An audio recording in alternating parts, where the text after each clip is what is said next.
नमस्कार दोस्तों, स्वागत है आप सभी का कोहली क्लासेस में।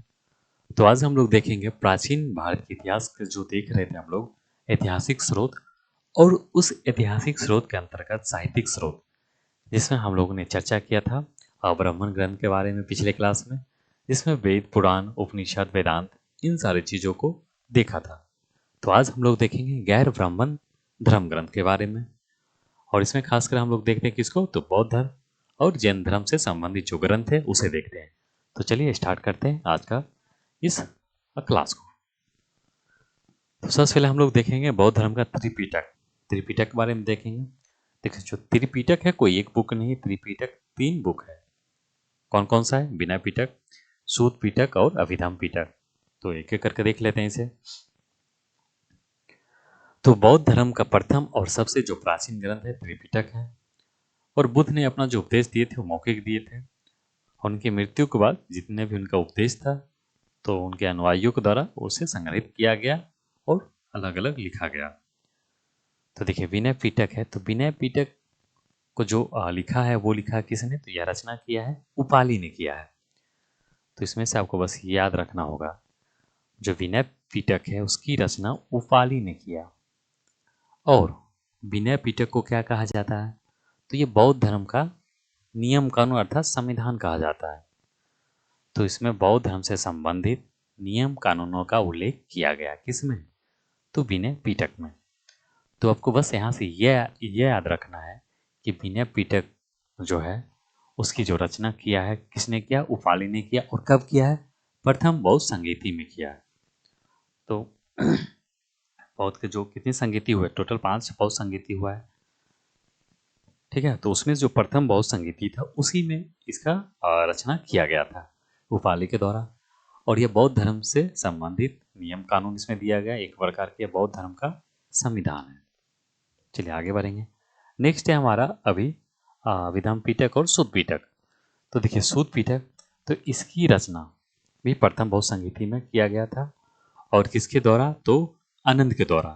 तो सुद पिटक जो किया गया है रचना, इसकी रचना सुद पिटक का, ये आनंद के द्वारा किया गया है, जबकि विनय पिटक उपाली। तो ये 2 फैक्ट यहाँ से याद रखिए। और सुद पिटक में क्या है? तो इसमें सिद्धांतों का उल्लेख किया गया। कुल मिला के बौद्ध धर्म से संबंधित अर्थात बौद्ध धर्म का क्या सिद्धांत है उसकी चर्चा इसमें किया गया है। नेक्स्ट देखेंगे आगे, अभिधम पिटक। इस पिटक की रचना तृतीय बौद्ध संगीति, जो तीसरी बौद्ध संगीति हुआ था, उसमें किया गया था किसके द्वारा? मौगलीपुत्र तीस के द्वारा किया गया, ठीक है। और यह बौद्ध धर्म का दर्शन है, पूरा पूरा फिलॉसफी अभिधम पिटक में लिखा गया बौद्ध धर्म के बारे में। और यह जो तीसरी बौद्ध संगीति हुआ था उस समय इसकी रचना किया गया था, किसके द्वारा? मोगलीपुत्र तीस के द्वारा किया गया था। और तीसरा बौद्ध संगीति कब हुआ था? जब हम लोग बौद्ध धर्म पढ़ेंगे वहां तो देखेंगे इन सारी चीज़ों को। तो देखिए, तीसरा बौद्ध संगीति अशोक के शासनकाल में हुआ है, और 250 से 55 के ईसा पूर्व के करीब हुआ था तीसरा बौद्ध जो आपका संस्कृति। और कहाँ हुआ था ये? पाटलिपुत्रा। चलिए आगे बढ़ेंगे। नेक्स्ट है, एक और है बौद्ध धर्म से संबंधित जातक कथाएं। तो देखिए, इस ग्रंथ में क्या है? तो भगवान बुद्ध के पूर्व जन्म, मतलब उनसे इस जन्म, भगवान बुद्ध के जन्म से बहुत पहले के और भी जितने जन्म लिए थे उसके बारे में थोड़ा सा इसमें चर्चा किया गया है, किसमें? जातक कथा में। और इसके अनुसार ऐसा कहा जाता है कि इसमें, इस जातक कथा में, कि भगवान बुद्ध इससे पहले 550 बार जन्म ले चुके थे। और यही नहीं रुकते हैं, इसमें तो यहाँ भी ये कहा गया कि अगला जो जन्म लेंगे, और किस नाम से लेंगे? तो मैत्रेय के नाम से एक बार फिर बुद्ध का जन्म होगा। देखिए, जबकि बुद्ध खुद कहते हैं जिसको ज्ञान प्राप्ति होता है वो जन्म मरण से समाप्त, मतलब मुक्त हो जाता है। कथा तो कथा ही होता है, कुछ भी कह सकता है। चलिए आगे बढ़ेंगे।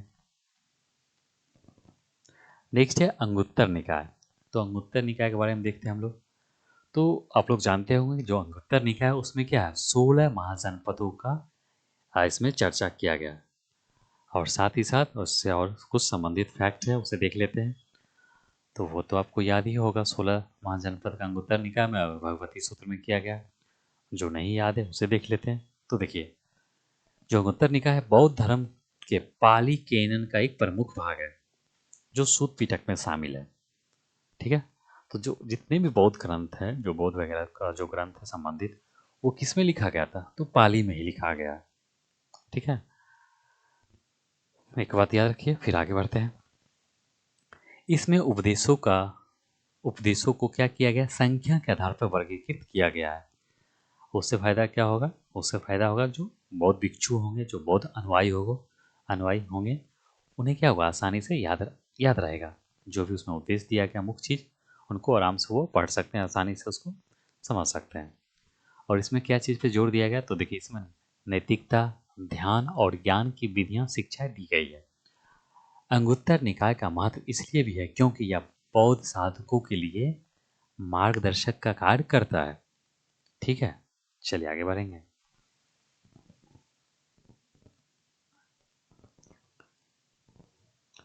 अंगुत्तर निकाय में 16 महाजनपदों का वर्णन मिलता है जो प्राचीन भारत के प्रमुख राजनीतिक और सांस्कृतिक केंद्र के बारे में चर्चा करता है। और उस समय जो महत्वपूर्ण जो साम्राज्य थे उसमें से कुछ शामिल जैसे हो गया मगध, कौशल, वत्स, अवंती, कुरु, पांचाल, गांधार आदि, ये सब शामिल थे। और इन महाजनपदों का जो उल्लेख है बौद्ध साहित्यों में उनकी सामाजिक, आर्थिक और राजनीतिक स्थितियों को दर्शाने के लिए किया गया था। चलिए आगे बढ़ेंगे। तो हम लोगों ने देख लिया क्या क्या देखे, तो हम लोग देखे हैं। देखिए, एक तो अब विनय पिटक, सूत पिटक, अभिधम्म पिटक, जातक। और विनय पिटक की जो रचना किसके द्वारा किया गया? तो उपाली के द्वारा किया गया। और इसे बौद्ध धर्म का संविधान कहा जाता है, जिसमें बौद्ध धर्म से संबंधित नियम कानून का उल्लेख इसमें किया गया है। सूत पिटक तो इसकी रचना आनंद ने किया है और इसमें बौद्ध धर्म से संबंधित सिद्धांत को लिखा गया, उल्लेख किया गया है। और साथ ही साथ ये जो सूत पिटक और जो आपका विनय पिटक है, दोनों की जो रचना किया गया, कब किया गया है? ये दोनों का रचना किया गया है प्रथम बौद्ध संगीति में। और नेक्स्ट जो था तीसरा त्रिपिटक, वो कौन सा है? तो अभिधम्म पिटक। इसकी रचना तृतीय बौद्ध संगीति में हुआ, जो कि मौगलीपुत्तिस ने किया था। और इसमें बौद्ध धर्म का दर्शन को उल्लेख किया गया। चलिए आगे। फिर हम लोग देखे थे जातक के बारे में। तो जातक में क्या? बौद्ध धर्म से संबंधित। इसमें क्या? बुद्ध के पुनर्जन्म के बारे में चर्चा किया गया। कुल मिला के बस आपको यहाँ से याद रखना होगा।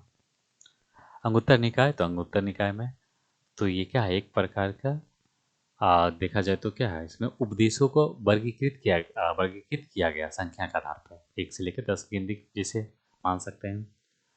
और इसका जो मुख्य उद्देश्य क्या है? तो बौद्ध भिक्षुओं को संक्षेप में प्रस्तुत करना, जो भी उद्देश्य है, ताकि उसे क्या होगा? अनुयायी को उसे आसानी से याद कर सकेगा। और इसमें नैतिकता, ध्यान, ज्ञान की विधियां, शिक्षाएं दी गई है।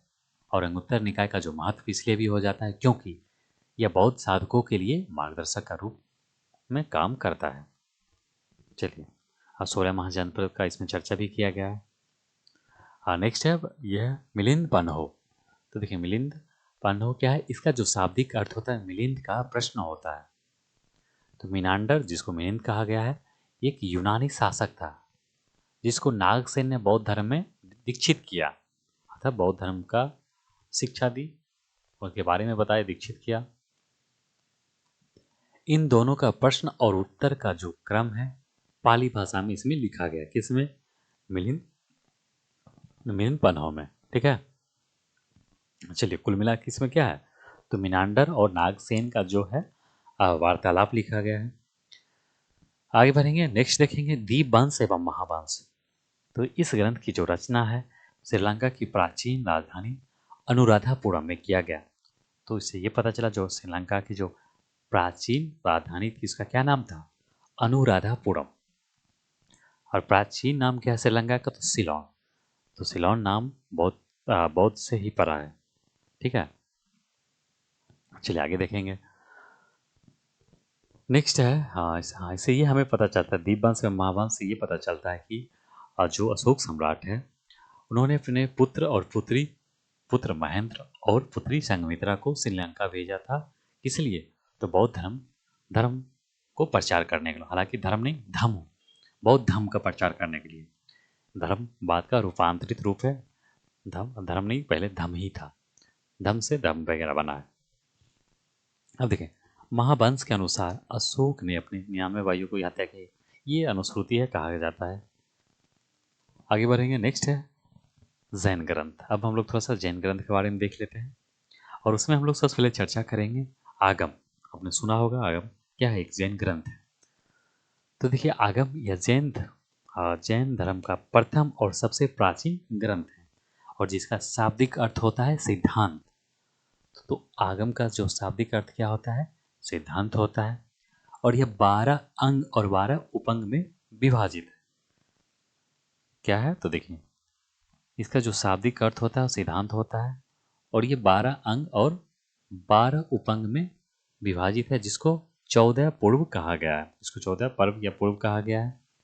किसको, आगम को कहा गया है। नेक्स्ट है भगवती सूत्र। तो देखिए भगवती सूत्र क्या है, तो यह जैन धर्म का महत्वपूर्ण ग्रंथ, ऑटोमेटिक तो ग्रंथ तो महत्वपूर्ण होगा ही, जिसमें भगवान महावीर के जीवन चरित्र के बारे में उल्लेख किया गया है। तो भगवती सूत्र में एक तो फैक्ट आपको याद रखना होगा कि इसमें 16 महाजनपद का उल्लेख किया गया है।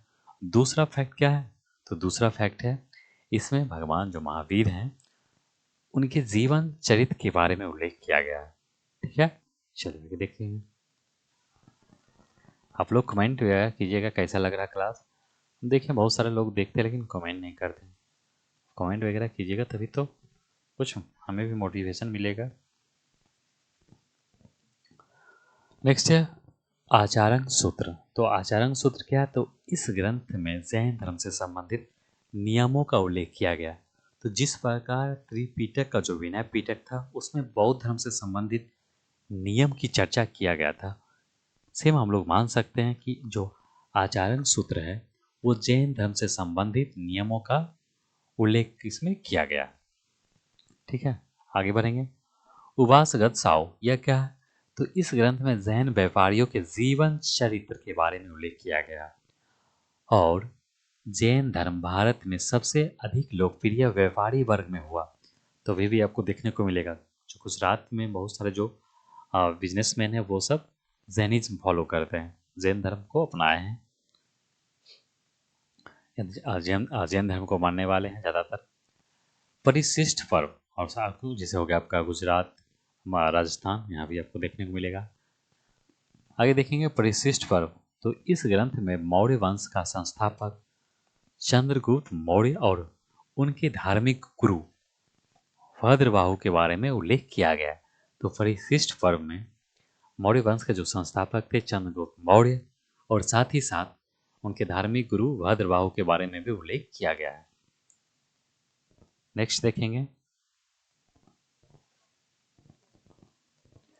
तो अब हम लोग देखेंगे गैर धार्मिक ग्रंथ या धर्मोत्तर ग्रंथ। जैसा कि हम लोग ने देखा था जो साहित्यिक स्रोत है उसको हम लोग ने दो भागों में बांटा था।